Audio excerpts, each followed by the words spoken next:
Hello friends, welcome to Honey GS classes.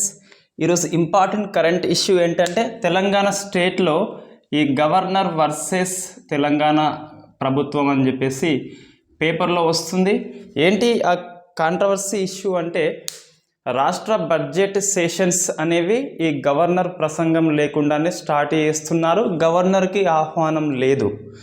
ఇది రాజ్యాంగ ధిక్కరణ అని చెప్పేసి బీజేపీ నాయకులు, లేదు రాజ్యాంగబద్ధమే in the spirit of Indian constitution అని చెప్పేసి టీఆర్ఎస్ నాయకులు రోజు పేపర్లో అనౌన్స్మెంట్ చేస్తున్నారు. మనం ఏం అధ్యయనం చేయాల్సి ఉంటుందంటే ఇటువంటి కాంట్రవర్సీ అంశము రోజు పేపర్లో వస్తున్నప్పుడు సహజంగానే ఎగ్జామ్ దృష్ట్యా వెరీ ఇంపార్టెంట్. ఏంటి మనకి ఇక్కడ ఫస్ట్ రాజ్యాంగంలో గవర్నర్కి ఎటువంటి రైట్స్ ఉన్నాయి? ఈ council of minister headed by CM, so headed by CM అని చెప్పేసి ఇతనికి ఎటువంటి రైట్స్ ఉన్నాయి? ఈ బడ్జెట్ గురించి ఏం చెప్పిండ్రు, ఈ ఇయర్లో ఫస్ట్ సెషన్ గురించి ఏం చెప్పిండ్రు అని చెప్పేసి మనం ఫస్ట్ రాజ్యాంగంలో ఏముందో డిస్కస్ చేసినాక ప్రజెంట్ కాంట్రవర్సీకి రావాల్సి ఉంటుంది. ప్రజెంట్ కాంట్రవర్సీ ఏంటి అంటే బడ్జెట్ సెషన్స్ గవర్నర్ ప్రసంగం లేకుండానే తెలంగాణ ప్రభుత్వం స్టార్ట్ చేస్తుంది. ఇది విమర్శ. రాజ్యాంగబద్ధమా, రాజ్యాంగ ధిక్కరణ అని చెప్పేసి మనం రాజ్యాంగంలో ఉన్న ఆర్టికల్స్ ఆధారంగా డిసైడ్ చేయాల్సి ఉంటుంది, పేపర్లో వచ్చిన ఆర్టికల్స్ బట్టి కాదు. రైట్, ఫస్ట్ ఏంటి అంటే మనకి ఈ 79 ప్రకారము, ఇక్కడ చూస్తే 168 ప్రకారము ఇక్కడ రాష్ట్రపతి ప్రెసిడెంట్ ఆఫ్ ఇండియా, ఇక్కడ గవర్నర్ అనే వ్యక్తులు శాసనసభల్లో అంతర్భాగము. ఎందుకు అంటే అందరికీ తెలుసు వాళ్ళ ఆమోదం లేనిదే ఏ బిల్లు కూడా చట్టం కాదు. కాబట్టి 79 ప్రకారము రాష్ట్రపతి, 168 ప్రకారము గవర్నరు ఆయా శాసనసభల్లో అంతర్భాగంగా ఉంటారు, సభ్యుడు మాత్రం కాదు. ఇది ఒక ఆర్టికల్. నెక్స్ట్ మనకి 85 అండ్ 174 జనరల్గా ప్లస్ 89 చేస్తే మనకి ఈ సెంట్రల్ అండ్ స్టేట్ ఆర్టికల్స్ వస్తాయి. సో 85 అండ్ 174 ఆర్టికల్ చూస్తే 85 ప్రకారము రాష్ట్రపతి, 174 ప్రకారము గవర్నర్ శాసనసభని ఇక్కడ లోక్సభని ఏం చేయవచ్చు? సమన్స్ చేయవచ్చు. సమన్స్ పార్లమెంటుని సమావేశం పరచవచ్చు. ఒకటి ప్రోరోగ్ చేయవచ్చు. ప్రోరోగ్ అంటే ఆ సెషన్ని రద్దు చేయవచ్చు. హౌస్ని కాదు, సభని కాదు, ఆ సెషన్స్ని రద్దు చేయవచ్చు. నెక్స్ట్ డిజాల్యూషన్ లేదా డిజాల్వ్ అని చెప్పేసి పిలుస్తారు. డిజాల్యూషన్ లేదా డిజాల్వ్ అంటే ఆ సభని రద్దు చేయవచ్చు. లోక్సభకి వర్తిస్తుంది. రాజ్యసభని ఎవరు రద్దు చేయలేరు, శాశ్వత సభ కాబట్టి. సో 85 ప్రకారము పార్లమెంటు సమావేశాలను సమన్స్ పిలవచ్చు, ప్రోరోగు సమావేశాలను రద్దు చేయవచ్చు, డిజాల్వ్ లోక్సభని రద్దు చేయవచ్చు. మరి ఈ రైట్స్ రాష్ట్రపతికి ఉన్నాయంటే ఆటోమేటిక్గా గవర్నర్కి కూడా సేమ్ ఇవే ఉన్నాయి. కాకుంటే ఇక్కడ ఏంటి అంటే 174 ప్రకారము అసెంబ్లీ వస్తుంది, 85 ప్రకారము లోక్సభ వస్తుంది, అంతే. రైట్, మరి ఈ సమన్స్ కానీ, ఈ ప్రోరోగ్ కానీ, డిజాల్వ్ కానీ ఇటువంటి రైట్స్ రాష్ట్రపతికి ఉన్నాయి. కానీ ఇవి అబ్సల్యూటా అంటే నో అని చెప్పాలి. నాట్ అబ్సల్యూట్ రైట్ అంటే నిరాపేక్ష అధికారం కాదు, రాష్ట్రపతి కంపల్సరీ. ఈ 74 ఆర్టికల్ ఏదైతే ఉందో ఇటేమొస్తుంది? ప్లస్ 89 చేస్తే 163 వస్తుంది. సో 74 ప్రకారము ఈ council of ministers headed by prime ministers. ఇక్కడేంటి? Council of minister headed by chief minister of Telangana state. ఇక్కడ ఈ council of ministers headed by prime minister of India aid and advise ఇవ్వాల్సి ఉంటుంది. ఎప్పుడు సమావేశం పరచాలి, ఎప్పుడు ప్రోరోగ్ చేయాలనో, ఎప్పుడు డిజాల్వ్ చేయాలనో కూడా ఈ ఎయిడ్ అండ్ అడ్వైజ్ తీసుకుని డిజాల్వ్ చేస్తాడు. సభని రద్దు చేయడం మొత్తం 3 టైప్స్ ఉంటుంది. ఒకటి జనరల్గా లోక్సభ లేదా శాసనసభ యొక్క పదవీ కాలము 5 years ఉంటుంది. సో 5 years పూర్తయిందంటే ఆటోమేటిక్గా సభ రద్దు అయిపోతుంది. ప్రత్యేకించి డిజాల్వ్ అనే నోటిఫికేషన్ ఇష్యూ అనేది అవసరం లేదు, రద్దు అయిపోయినట్టే మనం భావిస్తాం. ఒకటి సెకండ్ ఏంటి అంటే ఈ ఎయిడ్ అండ్ అడ్వైజ్ ఇచ్చేసి 5 years లోపే తిరిగి ఎన్నికలు పోవాలి అనుకుంటే ఈ కౌన్సిల్ ఆఫ్ మినిస్టర్స్ మంత్రిమండలి ఎయిడ్ అండ్ అడ్వైజ్ ఇస్తే రాష్ట్రపతి లేదా గవర్నర్లు ఆయా సభలు రద్దు చేస్తారు. 2018 డిసెంబర్లో తెలంగాణ ప్రభుత్వం ఏర్పడింది. 2023 డిసెంబర్లో 5 years అయిపోతుంది. 5 years లోపే కేసీఆర్ ప్రభుత్వము ఎన్నికలకి వెళ్ళాలి అనుకుంటే, జనం యొక్క అనుమతి కావాలి అనుకుంటే అప్పుడేంటి ఈ 2022 డిసెంబర్ అనుకోండి ఎగ్జాంపుల్, లేదా 2023 సమ్మర్లో మార్చి ఏప్రిల్ అనుకోండి, ముందస్తు ఎన్నికలకు పోవాలి అనుకుంటే ఈ council of ministers headed by chief minister of Telangana state aid and advise గవర్నర్కి ఇస్తే 174 ప్రకారము రాష్ట్ర అసెంబ్లీని శాసనసభని డిజాల్వ్ చేస్తాడు. అది ఒకటి. 2023 డిసెంబర్లో పదవీకాలం అయిపోయింది కాబట్టి దానంతటా అదే డిజాల్వ్ అయిపోతుంది. ఇంకొకటి ఉంది. సో సభలో విశ్వాసము లేదని, ప్రస్తుతం పనిచేస్తున్న ప్రభుత్వానికి సభలో మెజార్టీ లేదని చెప్పేసి గవర్నర్ భావిస్తే, సో గవర్నరు సభ యొక్క విశ్వాసం పొందుమని చెప్పేసి ఈ మెజార్టీ నిరూపించుకోమని చెప్పేసి చెప్పొచ్చు. సో అది గవర్నర్ యొక్క డిస్క్రిషన్ పవర్, అది not on aid and advise. డిజాల్వేషన్లో రాష్ట్ర అసెంబ్లీలో కేసీఆర్కి విశ్వాసము లేదు, కేసీఆర్ ప్రభుత్వం మీద రాష్ట్ర అసెంబ్లీకి విశ్వాసం లేదు, కేసీఆర్ ప్రభుత్వానికి మెజార్టీ లేదని సౌందరరాజన్ అనుకుంటే ఈ అసెంబ్లీని సమావేశం పరిచి ప్రూవ్ చేసుకోమని చెప్పేసి ఆర్డర్ ఇష్యూ చేయవచ్చు. అది విచక్షణ అధికారం కిందికి వస్తుంది. ఏంటిది? సో సభలో విశ్వాసం లేదని అనుకున్నా, మెజార్టీ లేదని అనుకున్నా సభని సమావేశపరిచి మెజార్టీని ప్రూవ్ చేసుకోమనే అధికారం గవర్నర్కి అయితే ఉంది. Okay right. ఇక్కడ రాష్ట్రపతికి అయితే ఉంది. సో అది మనకి ఈ సమన్స్ ప్రోరోగు డిజాల్వ్ అని చెప్పేసి చెప్తున్నాం. నెక్స్ట్ ఏంటి అంటే ఇక్కడ ఇది ఈ సమన్స్ అయిపోయింది. సో సమన్స్ అయిపోయింది అంటే పార్లమెంటు, లోక్సభ, రాజ్యసభ, ఇక్కడ శాసన మండలి, శాసనసభని రాష్ట్రపతి పిలిస్తే సో సమావేశాలకు వచ్చిండ్రు. సమావేశాలకు వచ్చినాక ఫస్ట్ డే ఈ సభ అధ్యక్షులు, సో సభ అధ్యక్షులు ఉంటారు.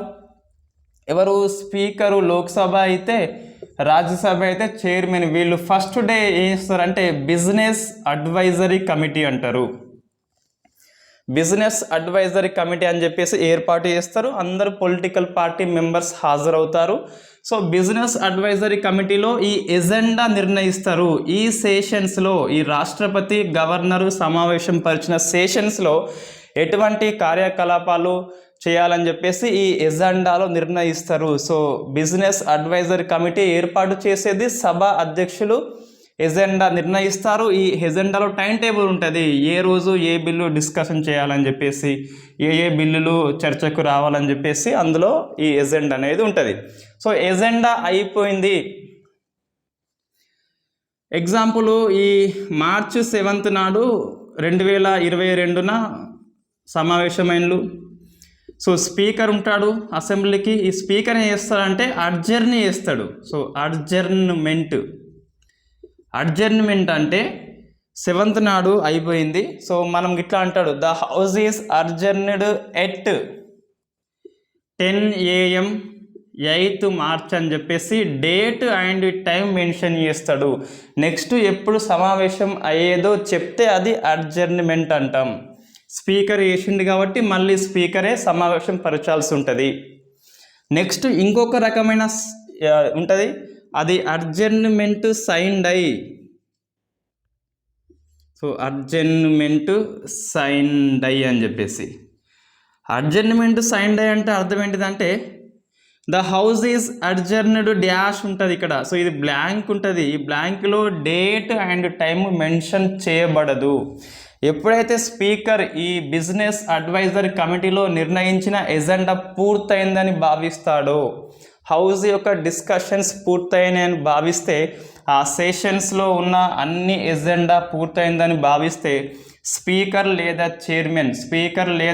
చైర్మన్ ఐ మీన్ సభ అధ్యక్షులు, preceding officer of the house ఏం చేస్తారంటే అడ్జర్న్మెంట్ సైన్డ్ అయి చేస్తారు. నెక్స్ట్ మీటింగ్ ఎప్పుడు అనేది చెప్పరు. సో ఇది అడ్జర్న్మెంట్ సైన్డ్ అయి, తెలుగులో ఏమంటారంటే నిరవధిక వాయిదా. సో నిరవధిక వాయిదా. ఇదేంటి అంటే నిర్ణీత వాయిదా, అంటే నిర్ణీతం అంటే కొద్ది సమయం మాత్రమే ఉంటుంది. So time and date mention చేయబడి ఉంటుంది, టైం అండ్ డేట్ బ్లాంక్ చేయబడి ఉంటుంది. ఈ అడ్జర్న్మెంట్ సైన్డ్ అయి నోటీస్ అనేది sent to president of India, ఇక్కడ ఏంటిది గవర్నర్ ఆఫ్ స్టేట్ అని చెప్పేసి.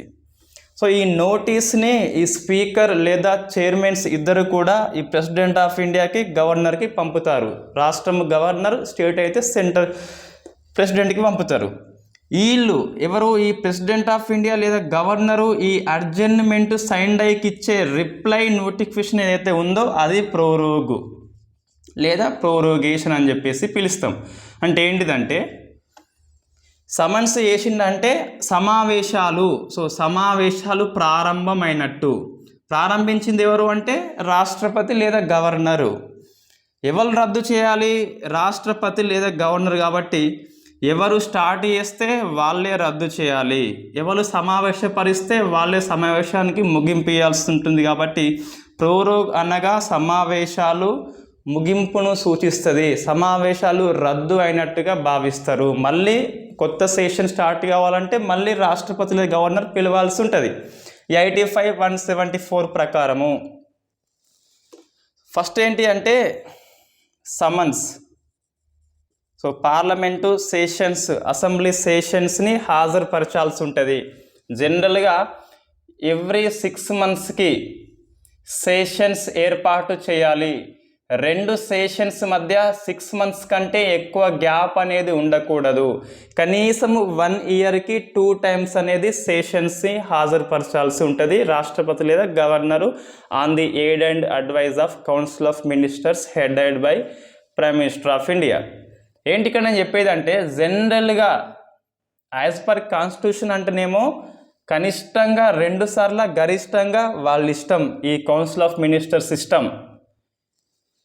జనరల్గా బడ్జెట్ సెషన్స్ ఉంటాయి, monsoon sessions and winter sessions, BMW అని చెప్పేసి పిలుస్తాం.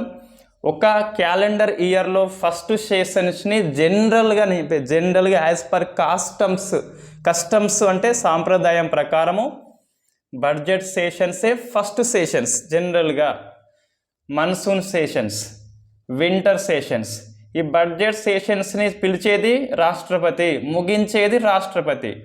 మన్సూన్ను పిలిచేది రాష్ట్రపతి, ముగించేది రాష్ట్రపతి. వింటర్ని ముగించేది రాష్ట్రపతి, పిలిచేది రాష్ట్రపతి. బడ్జెట్ స్టార్ట్ అయింది, మధ్యలో ఈ సమావేశాన్ని వాయిదా వేయాలి అంటే స్పీకర్ చేస్తాడు. సో సమన్ ఎవరంటే ప్రెసిడెంట్ ఆఫ్ ఇండియా లేదా గవర్నరు. ఓకే, నెక్స్ట్ సమన్ అయిపోయింది. మధ్యలో ఏముంటుంది, అడ్జర్న్మెంట్ ఉంటుంది, అడ్జర్న్మెంట్ సైన్డ్ అయి ఉంటుంది. సమావేశం అయిపోయాక ఇంకా వెంటనే ఇక నాన్ స్టాప్గా రన్ అవుతుంది సభ. కంపల్సరీ వాళ్ళకు దప్పిక, ఆకలి ఉంటుంది కాబట్టి రెస్ట్ అనేది అవసరం, కాబట్టి అడ్జర్న్మెంట్ చేస్తాడు. బిజినెస్ అడ్వైజర్ కమిటీలో ఉన్నటువంటి ఎజెండా మొత్తం అయిందని భావిస్తే అడ్జర్న్మెంట్ సైన్డ్ అయి చేస్తాడు. అంటే నెక్స్ట్ ఎప్పుడో మీటింగ్ చెప్పకుండా బ్లాంక్ ఉంచుతాడు. సో ఆ బ్లాంక్కి రిప్లై ఇచ్చేది ప్రోరోగ్ అంటాము. సో సమన్ అండ్ ప్రోరోగు ఇద్దరు కూడా ఎవరు అంటే సో ప్రెసిడెంట్ ఆఫ్ ఇండియా లేదా గవర్నర్. సమావేశాల ఏర్పాటు, సమావేశాల రద్దు కూడా. మనకి కన్ఫ్యూజ్ చేయడానికి కొన్ని బిట్లు వస్తాయి. సిట్టింగ్ అంటాం, ఏది అడ్జర్న్మెంట్ అంటే సభ యొక్క సిట్టింగ్ అంటాం. సిట్టింగ్ని వాయిదా వేస్తే అడ్జర్న్మెంట్, సిట్టింగ్ని ఇండిఫినెట్గా వాయిదా వేస్తే అడ్జర్న్మెంట్ సైన్డ్ అయి, సెషన్స్ని వాయిదా వేస్తే ప్రోరోగ్ అంటాము, దాని కూడా వాయిదానే అంటాము. సెషన్స్ వాయిదా వేస్తే ప్రోరోగు, సిట్టింగ్స్ ఓన్లీ అడ్జర్న్మెంట్ సైన్డ్ అయి. హౌస్ని రద్దు చేస్తే మళ్ళీ డిజాల్యూషన్ అంటాం. ఇది హౌస్, ఇవి 2 సెషన్స్. అడ్జర్న్మెంట్ సైన్డ్ అయి అంటే సిట్టింగ్స్ ఓన్లీ, అది మనం గుర్తుపెట్టుకోవాలి. సో ఇది బేసిక్ అండి. 85 and 174, 79 and 168 article. So next ఏంటి అంటే సో 87 and 176. సో 87 అండ్ 176 ఏముంటుంది అంటే జనరల్గా ఇక్కడ రాష్ట్రపతి, ఇక్కడనేమో governor, president of India and governor of state అని చెప్పేసి ఉంటుంది. వీళ్ళు అడ్రస్ చేయవచ్చు ఉభయ సభలను ఉద్దేశించి.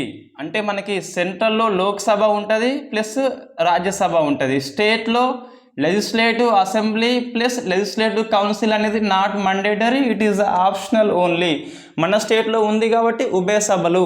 సో ఉభయ సభలని ఉద్దేశించి రాష్ట్రపతి లేదా గవర్నర్లు ప్రసంగించవచ్చు, ప్రసంగించాలి, not may. It is mentioned in constitution of India. Shall అని ఉందంటే తప్పకుండా చేయాలి. కాన్స్టిట్యూషనల్లీ మండేటరీ డ్యూటీ, తప్పకుండా. మే అంటే ఐచ్ఛికము, చేస్తే చేయవచ్చు లేకుంటే లేదు. బెస్ట్ ఎగ్జాంపుల్ ఏంటిదంటే రాష్ట్రపతి లోక్సభకి 2 ఆంగ్లో ఇండియన్ని ఎంపిక చేయవచ్చు, అక్కడ మే అని ఉంటుంది. అదే రాష్ట్రపతి రాజ్యసభకి 12 మందిని వివిధ రంగాల్లో నిష్ణాతులను ఎంపిక చేయాలి, షెల్ అని ఉంటుంది. కాబట్టి 12 మందిని తప్పకుండా వేయాలి, 2 చేయవచ్చు, చేయకపోనువచ్చు, రాష్ట్రపతి ఇష్టం. సో ఇంతకుముందు చేయలేదు. ఈ 17th లోక్సభలో ఆంగ్లో ఇండియన్స్ ఎవరు లేరు. చేయవచ్చు, చేయాలి. ఇక్కడ ఏంటి అంటే కంపల్సరీ రాష్ట్రపతి ప్రసంగించాలి. ఎప్పుడు అంటే సాధారణ ఎన్నికల అనంతరము మొట్టమొదటి సమావేశము. So first session after general elections అయిపోయినాయి. మన 16వ లోక్సభ అయిపోయింది, సభ రద్దయిపోయింది, ఎన్నికలు నిర్వహించారు, మళ్ళీ బీజేపీ గెలిచింది. సో 17th లోక్సభ ఏర్పడింది కాబట్టి రాష్ట్రపతి పిలుస్తాడు, డియర్ న్యూ లోక్సభ మెంబర్స్ అని చెప్పేసి ఆ రాజ్యసభ మెంబర్స్ 2 పిలిచి ప్రసంగిస్తాడు. ఇది first session of the after general elections. ఇంకొకసారి ఎప్పుడంటే ఫస్ట్ సెషన్, ఇది keyword. So first session of the every new year అంటే కొత్త సంవత్సరంలో ఒక క్యాలెండర్ ఇయర్లో ఫస్ట్ సెషన్ని సో రాష్ట్రపతి ప్రసంగంతో స్టార్ట్ చేయాలి. Same applicable to state. Every ఇయర్లో ఫస్ట్ సెషన్ని గవర్నర్ ప్రసంగంతోనే స్టార్ట్ చేయాలి. ఇది ఉన్నది రాజ్యాంగంలో. ఈ ఆర్టికల్ మనకి కాంట్రవర్సీ అవుతుంది. సో 87 అండ్ 176 ఆర్టికల్ ప్రకారము రాష్ట్రపతి గవర్నర్లు 2 సందర్భాల్లో ప్రసంగించవచ్చు ఉభయ సభలని ఉద్దేశించి. రాష్ట్రంలో ఒకటే సభ ఉంటే ఆ సభను ఉద్దేశించి ప్రసంగించాల్సి ఉంటుంది.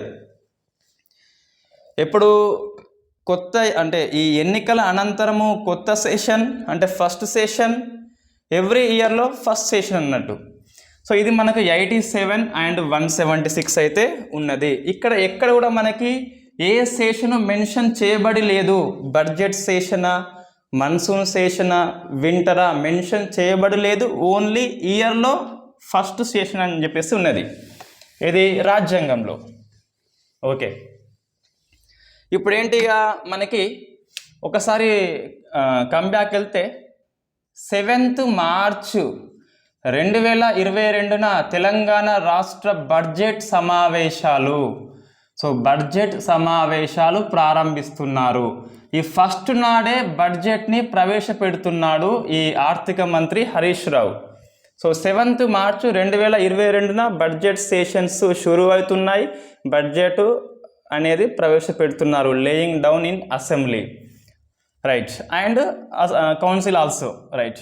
2 సభల్లో బడ్జెట్ ప్రవేశపెట్టాలి. మొదట అంటే లోక్సభలో, బట్ 2 సభల్లో కంపల్సరీ లే డౌన్ అని చెప్పేసి ఇంగ్లీష్లో ఉంటుంది. ఓకే, ఏంటి ఇక్కడ మన జనరల్గా జరిగేది ఏంటంటే ఫస్ట్ నాడు ఈ గవర్నర్ ప్రసంగం ఉంటుంది, సెకండ్ డే బడ్జెట్ అనేది ప్రవేశపెట్టాలి, థర్డ్ డే గవర్నర్ ప్రసంగానికి మోషన్ ఆఫ్ ది థ్యాంక్స్ అని చెప్పేసి ఉంటుంది. ఓటింగ్ జరుగుతుంది, ఓటింగ్ కంపల్సరీ నెగ్గాల్సి ఉంటుంది. ఆ మోషన్ ఆఫ్ థ్యాంక్స్లో గవర్నర్ ప్రసంగిస్తాడు కదా, ఆ ప్రసంగం అనేది గవర్నర్ ఇష్టమైనట్టు అది రాయరాదు, ప్రసంగం చెప్పరాదు. కంపల్సరీ ఈ కౌన్సిల్ ఆఫ్ మినిస్టర్స్ ఏది రాసిస్తే అది పోయి చదవాలి. అంటే వర్డ్స్ అనేవి కౌన్సిల్ ఆఫ్ మినిస్టర్స్, మౌత్ అనేది గవర్నర్ అండ్ రాష్ట్రపతిది. ఓకే, అంటే ప్రత్యేకించి గవర్నర్ అంటూ ఏమీ చేయడు, కేవలము ఆ నోటిని, ఆ క్యాబినెట్ నోటిని రీడ్ చేస్తాడు సభలలో. ఆ క్యాబినెట్ నోట్లో ఏముంటుంది అంటే లాస్ట్ ఇయర్ యొక్క విజయాలు, నెక్స్ట్ ఇయర్ యొక్క లక్ష్యాలు ఉంటుంది. సో ఎయిమ్ అండ్ పాలసీ అనేది ఉంటుంది. అది ఓకే, ఫైన్. ఈ బడ్జెట్ అనేది జనరల్గా ఇది ఒక మనీ బిల్ అని చెప్పేసి మనం చెప్తాం. మనీ బిల్లు సభలో ప్రవేశపెట్టాలంటే ప్రియర్ రికమెండేషన్, ప్రియర్ శాంక్షన్ అంటాం. సో ప్రియర్ శాంక్షన్ ఉండాలి, గవర్నరు లేదా రాష్ట్రపతిది, ప్రెసిడెంట్ ఆఫ్ ఇండియా ఉండాలి. దేనికి? బడ్జెట్కి. జనరల్గా మనకి ఏమవుతుంది అంటే బడ్జెట్ కంటే ముందు చాలా తతంగం ఉంటుంది. ఈ 5 మినిస్టర్ ఎవరైతే ఉన్నారో వాళ్ళు వివిధ శాఖల మంత్రులని అండ్ ఐఏఎస్ ఆఫీసర్లని, సెక్రటరీని పిలిచి మీ శాఖకి ఏం కావాలనో ప్రపోజ్ చేయమని చెప్పేసి అడిగితే ఆ ప్రపోజల్స్ ఆధారంగా ఆర్థిక మంత్రి బడ్జెట్ని రూపొందిస్తారు. ఓకే, మనకు తెలుసు అదంతా. అది ఈ మొత్తం బడ్జెట్ యొక్క సారాంశాన్ని, సమ్మరిని ప్రెసిడెంట్ ఆఫ్ ఇండియాకి సెంట్రల్లో, స్టేట్లో అయితే గవర్నర్కి ఫైనాన్స్ మినిస్టర్ పంపిస్తుంది. ఇప్పుడు ఈ అందరి మినిస్టర్స్ని పిలిచి, సెక్రటరీని పిలిచి ఆయా శాఖలకి ఏమేమి అవసరమో చెప్పు అని చెప్పేసి ప్రపోజల్స్ పంపితే ప్రపోజల్స్ ఆధారంగా ఫైనాన్స్ మినిస్ట్రీ సెక్రటరీ ఈ బడ్జెట్ మొత్తాన్ని రూపొందిస్తాడు. ఈ బడ్జెట్ యొక్క సారాంశాన్ని రాష్ట్రపతికి, గవర్నర్కి పంపితే వాళ్ళు సైన్ చేస్తారు. ఈ సైన్ ఏమంటామంటే మనం ప్రియర్ శాంక్షన్ లేదా ప్రియర్ రికమెండేషన్, ముందస్తు అనుమతి అంటాము. మనీ బిల్లు కాబట్టి కంపల్సరీ రాష్ట్రపతి అండ్ గవర్నర్ యొక్క ముందస్తు అనుమతి ఈ క్యాబినెట్ తీసుకోవాల్సి ఉంటుంది. ఇది ప్రాసెస్. అంటే ఏంటి? ఇప్పుడు గవర్నర్ యొక్క ప్రియర్ శాంక్షన్ తీసుకొని ఉంటుంది తెలంగాణ ప్రభుత్వం, తీసుకున్నది కూడా. సో తీసుకున్నదో లేదో మనకి ఇంకా తెలియదు. 7th మార్చ్ నాడు ఈ సభలో పెట్టినంటే తీసుకున్నట్టే. ఇట్ ఈస్ మండేటరీ, కంపల్సరీ తీసుకోవాలి. Okay, right. ఇది మనకి జరుగుతుంది. నెక్స్ట్ ఏంటి? ఇంకా ఈ ఫైనాన్స్ మినిస్ట్రీ అంటే మనకి 112 ఆర్టికల్ స్టేట్లో ఈ యాన్యువల్ ఫైనాన్షియల్ స్టేట్మెంట్ అని చెప్పేసి చెప్తాం. బడ్జెట్ అనే పదము రాజ్యాంగంలో మెన్షన్ చేయబడలేదు, కానీ యాన్యువల్ ఫైనాన్షియల్ స్టేట్మెంట్ రూపంలో ఈ బడ్జెట్ను రూపొందించుతారు 112 ఆర్టికల్ ప్రకారము. రైట్. 112 ఆర్టికల్ ప్రకారము పార్లమెంటు ముంగట బడ్జెట్ సమర్పించేలా ప్రవేశపెట్టాలా ఎవరు చూడాలి అంటే రాష్ట్రపతి చూడాలి. సో మనకి స్టేట్కి వస్తే 202 ఆర్టికల్ ఉంటుంది. 202 అనేది ఈ స్టేట్ యొక్క యాన్యువల్ ఫైనాన్షియల్ స్టేట్మెంట్ గురించి పేర్కొంటుంది. అంటే ఏంటిది? రాష్ట్ర అసెంబ్లీ ముందు ఈ రాష్ట్ర బడ్జెట్ని ప్రవేశపెట్టేలా, సమర్పించేలా చూడాల్సిన రెస్పాన్సిబిలిటీ ఎవరిది అంటే గవర్నర్ యొక్క రెస్పాన్సిబిలిటీ. గవర్నర్ బదులుగా ఫైనాన్స్ మినిస్ట్రీ ప్రవేశపెడుతుంది. చాలామందికి ఇది తెలియదు. 53వ ఆర్టికల్, 154 ఆర్టికల్, దీని ప్రకారము ఈ head of the executive as per Indian constitution, head of the executive ఎవరు అంటే ప్రెసిడెంట్ ఆఫ్ ఇండియా. ఇక్కడ ఎవరు అంటే గవర్నరు. అంటే కార్యనిర్వాహక శాఖ యొక్క అధిపతి రాజ్యాంగ రీత్యా రాష్ట్రపతి లేదా గవర్నరు. ఈ కార్యాన్ని నిర్వహించాలి. ఈ నిర్వహణ అనేది డైరెక్ట్లీ ఓన్గా చేయవచ్చు లేదా సబార్డినేట్ ద్వారా చేయవచ్చు. ఈ సబార్డినేట్స్ ఎవరంటే రాష్ట్రపతికి, గవర్నర్కి council of ministers headed by prime minister of India, chief minister of state అని చెప్పేసి పిలుస్తాం. రైట్. అంటే ఏంటిది? పార్లమెంటులో రాష్ట్రపతి బడ్జెట్ని సమర్పించాలి, కానీ తనకు బదులుగా ఫైనాన్స్ మినిస్ట్రీ సమర్పిస్తుంది. ఇందులో ఏంటిది? జనరల్గా అసెంబ్లీ ముందు బడ్జెట్ని గవర్నర్ సమర్పించాలి. ఇక్కడ ఏంటి? గవర్నర్ బదులుగా ఫైనాన్స్ మినిస్ట్రీ సమర్పిస్తుంది. సో సబార్డినేట్స్ ఉంటారు, వాళ్ళే కౌన్సిల్ ఆఫ్ మినిస్టర్స్ అని చెప్పేసి పిలుస్తాం. రాష్ట్రపతి పేరు మీదుగా వీళ్ళు పరిపాలిస్తారు. రాష్ట్రపతి నేరుగా పరిపాలించవచ్చు లేదా సబార్డినేట్స్ ద్వారా పరిపాలించవచ్చు. సబార్డినేట్స్ ఎవరు అంటే కౌన్సిల్ ఆఫ్ మినిస్టర్స్. ఇక్కడ సో ఇక్కడ ఏంటి? ప్రేయర్ శాంక్షన్ తీసుకోవాలి. గవర్నర్ తీసుకున్నది, బడ్జెట్ని ప్రవేశపెట్టింది. సో ఇక్కడ ఏంటిది? వీళ్ళు చెప్పేది ఏంటిదంటే ఈ టెక్నికల్ పరంగా ఇది రాజ్యాంగబద్ధమే. గవర్నర్ ప్రసంగం ఉండాలి జనరల్గా first day of the budget sessions. ఇక్కడ లేదు, అయినా రాజ్యాంగబద్ధమే. ఎట్లా అంటే మనకి ఇది తెలంగాణ ఏర్పడినాక ఇది 2వ శాసనసభ. అంటే రెండవసారి ఎన్నికలు జరిగినాయి, రెండవసారి తెలంగాణ ప్రభుత్వం అధికారంలోకి వచ్చింది. సో రెండవ శాసనసభ 2014 నుంచి 18 వరకు ఉన్నది ఫస్ట్ది, 18 నుంచి ప్రజెంట్ వరకు ఉన్నది సెకండ్ శాసనసభ. సో రెండవ శాసనసభ యొక్క 8th సెషన్ ఏదైతే ఉందో, సో 8th సెషన్ అనేది 2021 ఈ సెప్టెంబర్ నుంచి అక్టోబర్ దాకా జరిగింది. వింటర్ సెషన్స్ అవి. తెలంగాణ వచ్చింది 2014లో ఫస్ట్ అసెంబ్లీ ఎలక్షన్స్ జరిగినాయి. 18th ముందస్తు ఎన్నికలకు పోయినారు. గవర్నరు సభను రద్దు చేస్తే మళ్ళీ ఎన్నికలు వచ్చినాయి. సో మళ్ళీ ప్రభుత్వం వచ్చింది. ఇప్పుడు రెండవ శాసనసభ కంటిన్యూ అవుతుంది. ఈ రెండవ హౌజ్లో ఈ 8th సెషన్ జరిగింది 2021 సెప్టెంబర్ నుంచి అక్టోబర్ మధ్యన. రైట్, వింటర్ సెషన్స్ మనం వీటిని భావిద్దాం. సో వింటర్ సెషన్స్ అనేవి అనుకోండి, ఇన్ఫ్యాక్ట్ అదే కావచ్చు. రైట్, ఈ అక్టోబర్లో ఏమైందంటే స్పీకర్ ఎవరైతే ఉన్నారో వాళ్ళు అడ్జర్న్మెంట్ సైన్ డై చేసిండు. సైన్ డై అంటే ఏంటిది? నిరవధిక వాయిదా. So time and date mention చేయలేదు, బ్లాంక్ ఉంచిండు. The house is adjournment sine die అని చెప్పేసి ఫుల్ స్టాప్ ఉంటుంది, ఇక బ్లాంక్ ఉంటుంది. డేట్ అనేది ఉండదు, టైం అనేది మెన్షన్ చేయబడదు. ఎప్పుడు మీటింగ్స్ పేర్కొనలేదు. జనరల్గా ఏం జరుగుతుందంటే అడ్జర్న్మెంట్ సైన్ డై నోటీస్ అనేది సెండ్ టు గవర్నర్కి పంపితే గవర్నర్ ప్రోరోగ్ చేయాలి ఈ 8th సెషన్స్ని.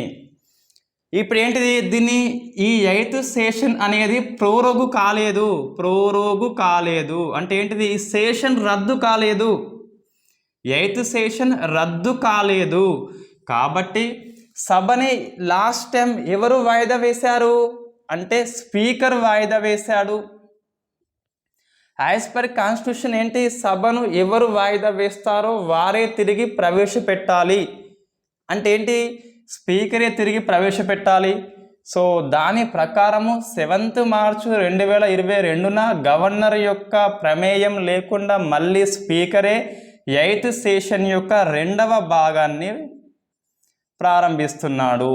సో స్పీకరే ప్రారంభిస్తున్నాడు బడ్జెట్ సెషన్స్ని. It is constitutional? Yes, it is 100% constitutional. It is in the spirit of constitution. Why? Because ఎందుకంటే ఇక్కడ ఏంటిది? ప్రోరోగ్ అనేది జరగలేదు. ఏం జరిగిందంటే అడ్జర్న్మెంట్ సైన్ డై జరిగింది. ఎవరు చేశారంటే స్పీకరు. సెషన్స్ని ఎవరు వాయిదా వేశారు అంటే స్పీకరు. లాస్ట్ టైం తిరిగి ఎవరు ప్రవేశపెట్టాలి అంటే స్పీకరే. ఎందుకు అంటే సైన్ డై అయింది కాబట్టి. గవర్నర్ ఎందుకు కాలేదంటే ప్రోరోగ్ కాలేదు. ఇది న్యూ సెషన్ కాదు, ఇట్ ఈస్ న్యూ ఇయర్. 2022లో ఫస్ట్ సెషన్ కాదు ఇది. ఏంటిది మరి? ఇది 2021లో 8th సెషన్కు కొనసాగింపే ఇది. సో ఏంటిదంటే ఇప్పుడు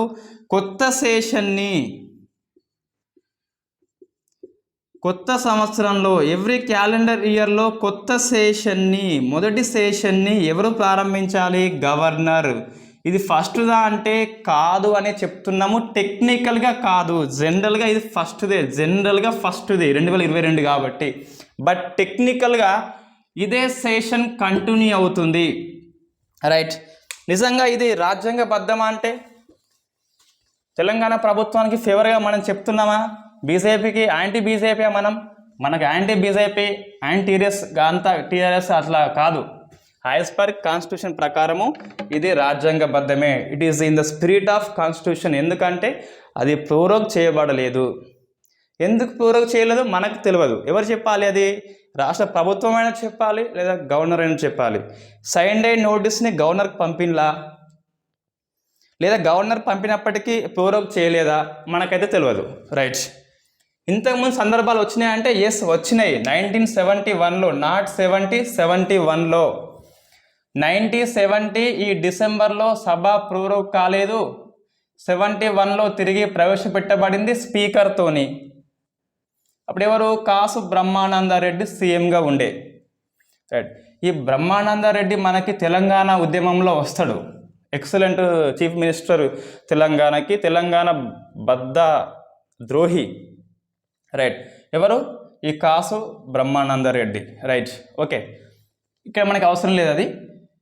నెక్స్ట్ ఈ 2014లో కూడా ఇట్లనే అయిందట. సో మన 2 సందర్భాల్లో ఉమ్మడి ఏపీలో ఉన్నప్పుడు జరిగింది. బట్ అవి బడ్జెట్ సెషన్స్ కావు, అవి ఓన్లీ ఆ ఇయర్లో ఫస్ట్ సెషన్స్ మాత్రమే. ఓకే, మరి సెంట్రల్లో జరిగిందా అటువంటి జరిగింది, సుప్రీంకోర్టులో కేసు పడింది, తీర్పు చెప్పి ఉన్నది. సో అది మనం గుర్తుపెట్టుకోవాలి కంపల్సరీ. ఈ 2003 డిసెంబర్లో సెషన్స్ అనేవి ప్రోరోగు కాకుండా అడ్జర్న్మెంట్ అయినాయి. 2004 జనవరిలో సెషన్స్ తిరిగి ప్రవేశపెట్టబడింది స్పీకర్తోని. సో దీన్ని BJP MP Ramdas Athawale versus union of India కేసులో సుప్రీంకోర్టులో ఛాలెంజ్ చేశాడు. 2004 ఫస్ట్ సెషన్ని రాష్ట్రపతి కాకుండా స్పీకర్ స్టార్ట్ చేశాడని చెప్పేసి సుప్రీంకోర్టుకు పోతే సుప్రీంకోర్టు 2010లో తీర్పు చెప్పింది. కేసు పడింది 4లో, తీర్పు చెప్పింది 10లో. అప్పటికి ఆ సభ అయిపోయింది, ఆ స్పీకర్ వేయండు, ఆ రాష్ట్రపతి వేయండు, అందరు వేయండు, కానీ తీర్పు అయితే వచ్చింది. ఏమని చెప్పిందంటే yes it is constitutional. Why? Because సభ ప్రోరోగు కాలేదు కాబట్టి, ఇది కొత్త సెషన్ కాదు కాబట్టి, అంతకుముందు సెషన్ కొనసాగింపు కాబట్టి రాజ్యాంగబద్ధమే అని చెప్పేసి తీర్పు చెప్పింది. సో దీన్ని ఈరోజు హిందూ పేపర్లో హరీష్ రావు, కేటీఆర్ దీన్ని మెన్షన్ చేశారు. Ramdas Athawale versus union of India case మనం వెరీ ఇంపార్టెంట్. గ్రూప్ 1లో వస్తే ఈ కేసును రాయాలి, గ్రూప్ 1 ప్రిలిమ్స్లో వస్తే, గ్రూప్ 2 SIPCలో వస్తే ఇది కేసు గుర్తుపెట్టుకోవాలి. ఈ కేసు దేనికి సంబంధించిందంటే ఇది ఎవ్రీ ఇయర్లో ఫస్ట్ సెషన్ని గవర్నర్ ప్రారంభించాలి. అంటే ఏంటిది? ఇక్కడ ఫస్ట్ జరిగే మీటింగ్ కాదు, అంతకుముందు సెషన్ ప్రోరోగ్ అయి ఉంటే ఫస్ట్ సెషన్ అంటే రాష్ట్రపతి గవర్నర్. అంతకుముందు డిసెంబర్, అక్టోబర్, నవంబర్లో సెషన్స్ ప్రోరోగ్ చేయకుంటే ఈ కొత్త సంవత్సరంలో జరిగేది ఆ సెషన్ యొక్క కంటిన్యూషన్ అని చెప్పేసి మనం భావించాల్సి ఉంటుంది. సో ఇది రామదాస్ అతవాలే కేసులో చెప్పిన దాన్ని బట్టి చూస్తే తెలంగాణ ప్రభుత్వం అనేది రాజ్యాంగబద్ధంగానే ఉన్నది, రాజ్యాంగ ధిక్కరణ కాదు. రాజ్యాంగ ధిక్కరణ అనుకుంటే బీజేపీకి ప్లస్ పాయింట్. అది ఎట్లా అంటే ఇది కాన్స్టిట్యూషనరీ, అంటే ఇది కాన్స్టిట్యూషనల్ పరంగా పరిపాలన చేస్తలేదు కాబట్టి గవర్నర్ రిపోర్ట్ ఇస్తే రాష్ట్రపతి పాలన విధించవచ్చు. తెలంగాణలో 356 ఆర్టికల్ ప్రకారము కేసీఆర్ ప్రభుత్వం అనేది రాజ్యాంగబద్ధంగా పరిపాలిస్తలేదు. 2022 ఫస్ట్ సెషన్లో బడ్జెట్లో నన్ను పిలవలేదని చెప్పేసి గవర్నర్ రిపోర్ట్ రాసి పంపితే ప్రభుత్వం ఖతం, సింగిల్ పెన్తో సైన్ చేస్తే రామ్నాథ్ కోవింద్ ప్రభుత్వం ఖతం అయిపోతుంది. బట్ అట్లా చేయలేరు. ఎందుకు అంటే ఇది రాజ్యాంగబద్ధమే. సో మనకి సమ్మరీ ఏంటి అంటే సాధారణ ఎన్నికలు అయినాక ఫస్ట్ సెషన్, ఎవ్రీ ఇయర్లో ఫస్ట్ సెషన్ రాష్ట్రపతి లేదా గవర్నర్లు ఉభయ సభలను ఉద్దేశించి సమావేశపరిచి ప్రసంగించాల్సి ఉంటుంది 87 ఆర్టికల్ 176 ప్రకారము. Okay, Ramadasu versus union of India కేసులో తీర్పు ఏమని వచ్చింది 2010లో అంటే ఇది అంతకుముందు సెషన్ని ప్రోరోగ్ చేయకుంటే ఆ సెషన్ యొక్క కొనసాగింపుగా భావించి కొత్త సంవత్సరం అయినప్పటికీ దీన్ని రాష్ట్రపతి గవర్నర్లు సమావేశం చేయాల్సిన అవసరం లేదు అని చెప్పేసి తీర్పు వచ్చింది. ఇది సమ్మరీ. సో మనకి గవర్నర్ని పిలవలేదు, రాజ్యాంగబద్ధమే, రైట్. జనరల్గా ఈ బడ్జెట్ని రాష్ట్రపతి గవర్నర్ అనుమతితోనే సభకు వచ్చింది, అది మనం గుర్తుపెట్టుకోవాలి.